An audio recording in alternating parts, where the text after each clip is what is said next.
Hello everyone, Financial Fancy here, and you are watching FANTAVISION, and welcome to GameStop Stock Part 2 Electric Boogaloo.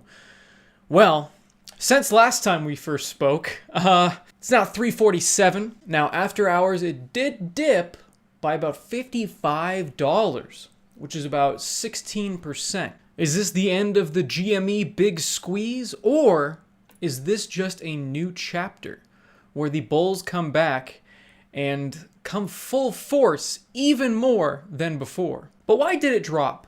Why did it drop that 16%? If everybody's holding strong, what's going on? Why did it drop? Could this be the end? One possible catalyst could be the fact that they privatized WallStreetBets over on Reddit for about an hour. And during that time, a lot of people were panicking. People thought that the subreddit was gone forever, that it had been banned. I saw that everywhere. People were absolutely freaking out, and that panic could have translated into people thinking that the game is up. We better just panic sell and get out while we still can. Since WallStreetBets is gone, the driving force behind this big squeeze is ultimately gone. Now, of course, it did come back, so we could see that maybe tomorrow's pre-market hours are going to go crazy because everybody is madder than hell because not only did that go down for an hour and the fact that they had to go down for an hour because of how many people were joining the subreddit and the massive influx of bots that were plaguing that subreddit.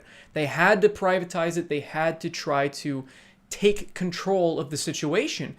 And they've said, the mod team has said that Reddit just does not have a good moderating set to take care of this many people coming to a subreddit. Also, supposedly, the number of people that were coming to that subreddit was so massive that it was putting a strain on Reddit itself. That's unbelievable.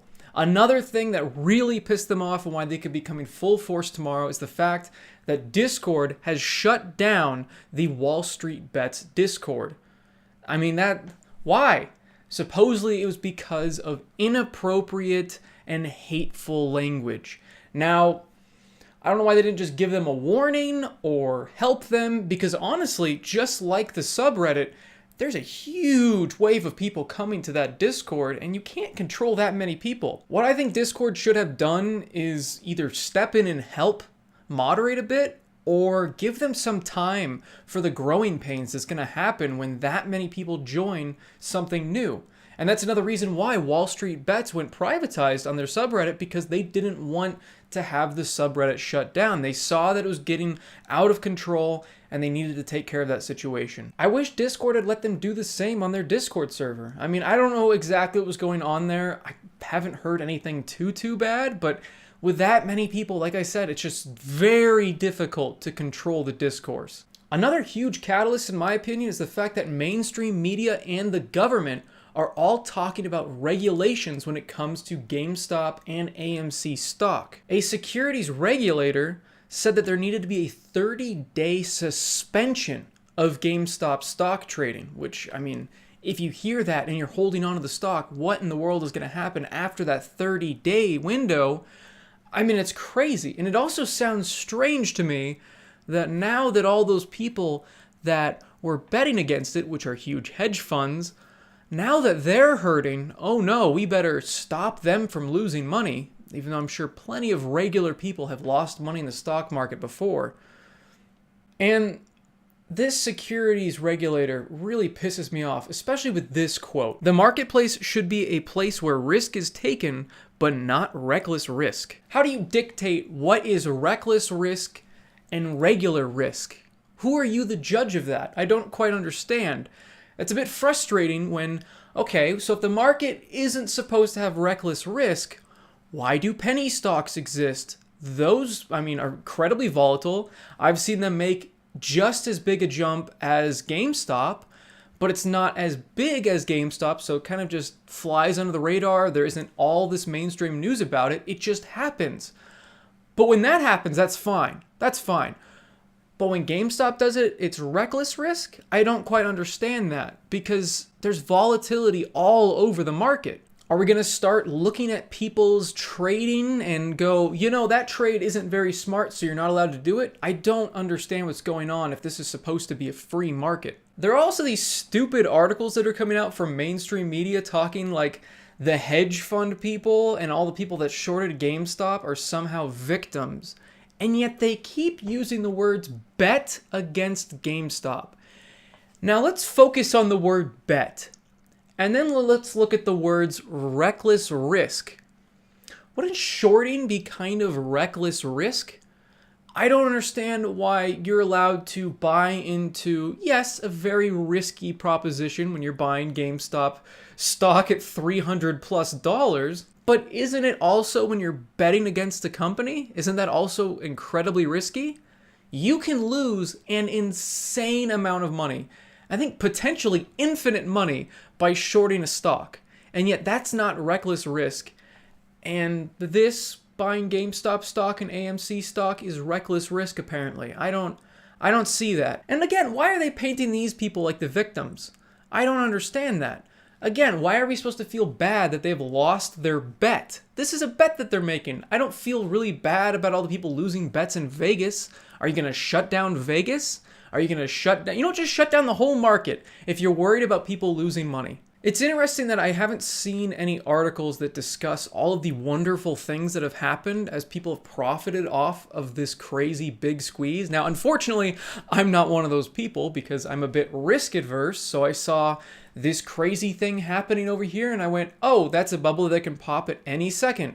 I'm not going to touch that. But there are lots of people that did dive in and they've paid off college debt. They've paid off medical bills. They've paid off regular debt. There's so many different things that are good that this has been doing, and yet there aren't any articles about that at all. The last catalyst that has been brought to my attention is the fact that after hours trading does not have nearly as many people in it as regular, obviously, because not all platforms can do it. So when the market closes, only a certain amount of places allow you to do after hours trading. And because of the lower volume during this after hours period, there's a lot more resistance, I feel like, to that upwards or even horizontal movement. I feel like the people that are shorting the stock are more easily able to keep it where they want that stock number to be. But of course, this is all speculation, and that's kind of what the stock market is at the end of the day. I like to call it educated gambling. And again, I'm no expert on all this. I've only recently started investing. I'm still wondering what the hell's going on.